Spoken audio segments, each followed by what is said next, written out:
Prezidentiin Ameerikaa Donald Trump hidhi Abbayyaa maallaqaan ijaaramee jedha. Itoophiyaan kun sobaa ragaa dhiyeessuu jetti. Jechi Trump kan irratti yaada lammiilee Itoophiyaa gaafan waan isaan jedhan dhaggeeffadhaa. Akkas jecha jirai jetta. Baay'ee na gaddisiisan. Nan gaddeen akkas jechuu ruumii isaan dhabe malee karaa isaan kana jedhanii dhabe malee baay'ee na gaddisiisan. Miira gaariin natti hin dhaga'amne jechuu barbaadetan ofii keenya hojjennee even hojjettoota iddoo sana jiran keessaa teeknikaalii warri ta'an moorzaan wooka parsantii 70 olillee namoota keenyadha. Beektammoo namoonni keenya sababii kana achitti wareegaman baay'een isaanii jiru. Kun otoo jiru nuti fandi godheessisan jechuun isaanii anaan fudhatama waan qabu natti hin fakkaatu. Karaa oduu sobaati jechuun Abbayyin kan Itoophiyaati. Kan ijaares Itoophiyaadha. Akkasumas Abbayyi kan ijaarame namoota hedduurraa walitti funaannameeti kan ijaarame. Kanaafuu oduu sobaati kan isaan tamalakatu hin jiru. Dhugaa dubbachuuf miila addaanatti uume xiiqii keessa akkan galuu na taasise maaliif kanumarrayyuu jabaanneet gara fuulduraatiif dhaloota ittaanuuf fakkeenya taaneet biyya keenyaaf gargaarsa guddaa akka goonu xiiqii guddaa keessa na galche.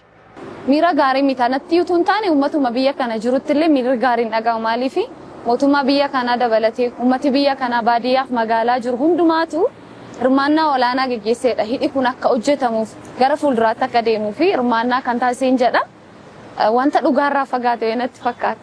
Doolarri Tiraamp kana gideen dhaga'u baay'ee naaree akka nama tokkotti akka nama hidhaasaniif gumaacha godhee yerootti akka maatii fi akka barataatti gumaacha godhuu keessatti waan wareegama maatiin kiyyaa fi akka barataattis kafale.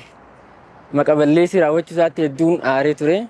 Saniifuu kun dhimma Itoophiyaa irratti ilaalcha akka nama quuqama biyyummaa qabuutti kun maqaballeessiidha waan fudhatama hin qabneesi bakka baay'ee aaree ture.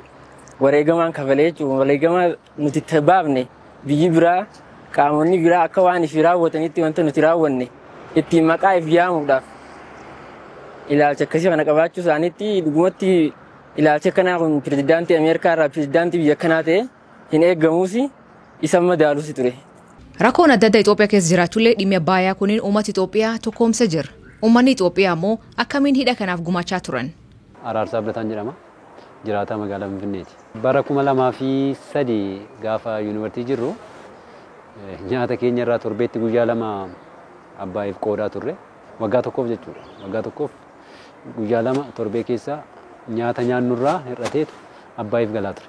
Dabalataan immoo tajaajila Itoo Telekoomiin kennitu kan bilbila tajaajila waggaa isaa dheeraa sana almost anarraa waggaa 15 waan akkasii kana kutaniif Abbayyiidhaaf kan kennametu jira jechuudha. Teekstii 8100 irrattis immoo jedhaa godhan sana yeroo baay'ee isaa maaliif hidhi kun hojjetamee biyya keenyaaf bu'aa buusa jenneetu ergaa turre sas erginee itti maallaqa sassaabuun immoo Abbayyi hojjetamaa ture jechuudha.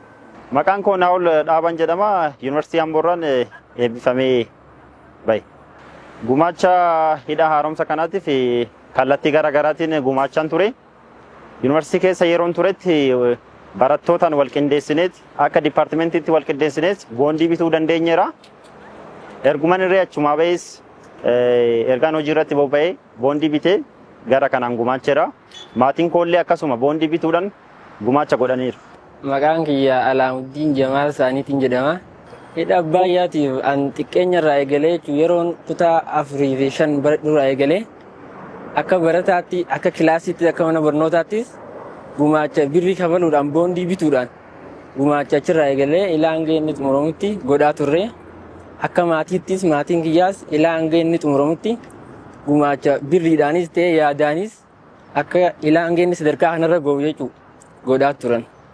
Maqaan koo Gadsee Darajeen jedhama.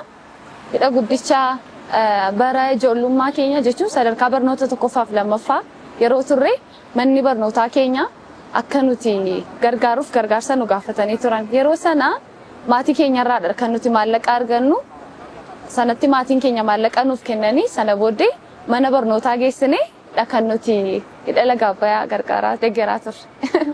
Maqaan koo Dibooraan Hussein jedhama. Abbayyiin dura yeroo daa'ummaa taanee yeroo elementarii barannu boondii bitaatiin warri keenya maatiin keenya bitaa akkasitti deeggaraa turre. Atoo hidh kanaa fi akkamiin gumaachite? Jechi Trump kan irratti yaadi kee maali? Yaad keessan as jala barreessaa.